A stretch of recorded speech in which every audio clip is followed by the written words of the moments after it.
Recurso de casación. Declaratoria de deserción. Puede hacerla el tribunal, violación indirecta de la ley sustancial, técnica en casación, violación indirecta de la ley sustancial, error de hecho, casación 30.530, magistrado Ramírez,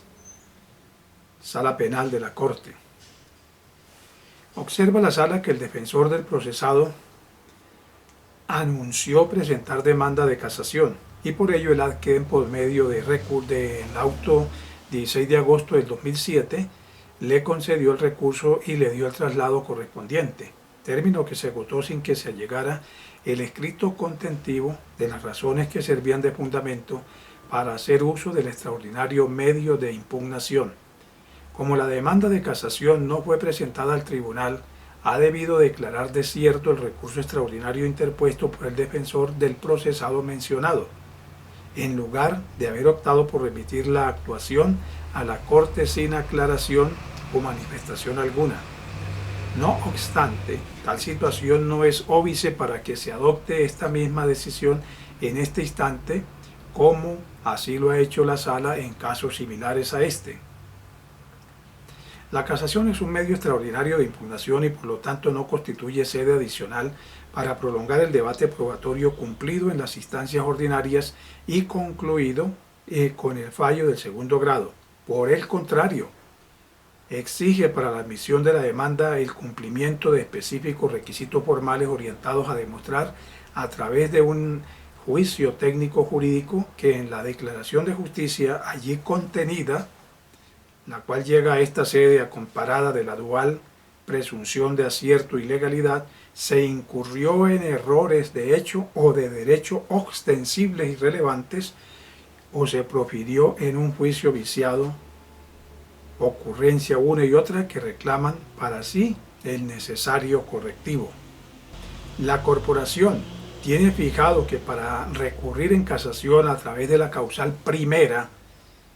cuerpo primero, artículo 207.1 de la Ley 600 del 2000, se exige que el actor cumpla con los requisitos de, primero, afirmar y probar que el juzgado de segunda instancia ha incurrido en error; segundo, por falta de aplicación o exclusión evidente,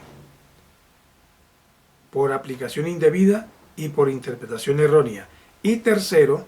abstenerse de reprochar la prueba, es decir, le compete aceptar la apreciación que de ella ha hecho el fallador y conformarse de manera absoluta con la declaración de los hechos vertida en este.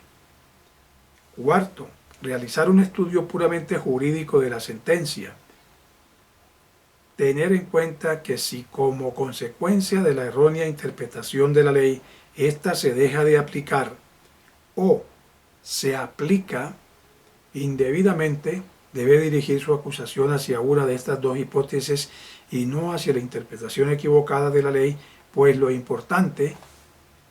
quinto, se predica aplicación indebida de la norma, tiene que precisar la norma inadecuadamente utilizada y aquella que en su lugar debe ser atribuida. Sexto, no puede predicar simultáneamente falta de aplicación y aplicación indebida respecto de una misma disposición legal. Séptimo, indicar en forma clara y precisa los fundamentos de la causal. Y octavo, citar las normas que se estiman infringidas. Si por esta vía el proponente reprocha al juzgador el tratamiento impartido al principio de duda, tiene que demostrar que en la sentencia el fallador ha reconocido formalmente la presencia de la incertidumbre y que sin embargo ha condenado, con lo cual ha incurrido en falta de aplicación del artículo 445 del Código de Procedimiento Penal del 2000. Y si se trata de cuestionar el alcance y los límites de las facultades que otorga el decreto 1355 del 70 a las autoridades de policía para restringir la libre circulación de los ciudadanos o momentáneamente privarlos de la capacidad deambulatoria, ha de tenerse en cuenta que ellas se deben ejercitar dentro de estrictos criterios de razonabilidad y proporcionalidad, con escrupuloso respeto a la dignidad humana, porque de lo contrario se incurre en actos arbitrarios, en el desempeño de la función o en secuestro, como ocurrió en el asunto que ahora ocupa la atención de la sala. Hoy no tiene cabida en el ordenamiento jurídico nacional cubierto por la axiología que impone a las autoridades privilegiar la protección de los derechos fundamentales, que éstas violenten las garantías bajo una envoltura que aparente cumplimiento a sus deberes, menos cuando se trata de la libertad individual necesaria para el disfrute de los demás derechos y garantías. Reitera la sala que cuando se formula un cargo por existencia de yerros, de hecho, al demandante le corresponde indicar la modalidad y especie del mismo, porque esta clase de errores se pueden presentar cuando el juzgador se equivoca al contemplar y o valorar el medio, bien porque omite apreciar una prueba que obra en el proceso, ora porque se supone existente sin estarlo o se la inventa, falso juicio de existencia, o cuando no obstante considerarla oportuna y legalmente recaudada, al fijar su contenido se la distorsiona, cercena o adiciona en su expresión fáctica, haciéndole producir efectos que objetivamente no se establecen en ella, falso juicio de identidad, o porque al apreciar la prueba transgrede los postulados de la lógica, las leyes de la ciencia o las reglas de la experiencia. Esto es, los principios de la sana crítica como método de valoración probatoria existente en el trámite de este asunto, falso raciocinio. Cuando el reparo se dirige por error de hecho derivado de falso juicio de existencia por suposición de prueba, es deber del casacionista demostrar el yerro mediante la indicación correspondiente de la sentencia, donde se elude a dicho medio que materialmente no obra en el proceso, y si lo es por omisión de prueba, le compete concretar en qué parte de la actuación se ubica esta, que objetivamente se establece en ella. ¿Qué objetivamente se establece de ella? ¿Cuál el mérito que le corresponde siguiendo los postulados de la sana crítica y cómo su estimación conjunta con el arsenal probatorio que integra la actuación da lugar a variar el sentido? Si lo pretendido es denunciar la configuración de errores de hecho por falso juicio de identidad en la apreciación probatoria, el recurrente debe señalar qué en concreto dice el medio probatorio, qué exactamente dijo de él el juzgador,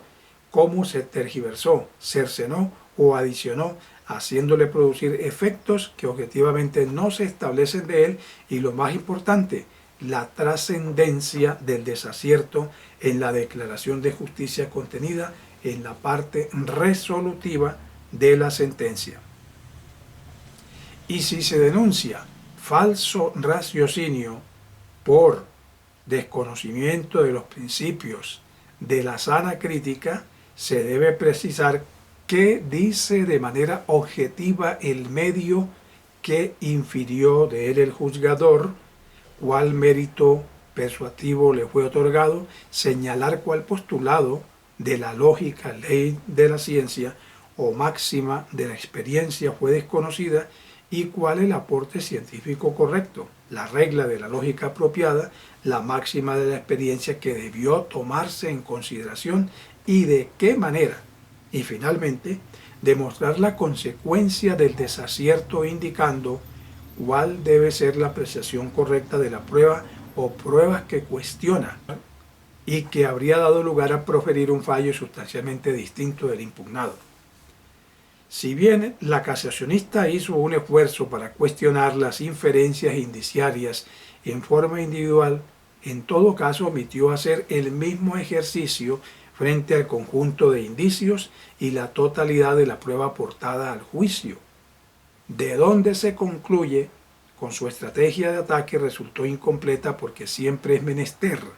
cuando de discusión probatoria se trata, demostrar que una o varias pruebas individualmente no tienen valor y que tal consecuencia lleva a que frente a la totalidad de la evidencia aparezca que no fue posible derruir la presunción de inocencia que acompaña. Hay otras casaciones como la 18632 del 2002 y también la 23559 del 27 de abril del 2005 y el 29724 del 23 de septiembre del 2008, que pueden ser estudiadas a manera de instrucción y capacitación. Las sentencias del radicado 19627 del 2 de marzo del 2005 y del 3 de agosto del 2005, radicado 19643, entre otras, ayudan a dar luz sobre este asunto. Técnicas de casación, Corte Suprema de Justicia.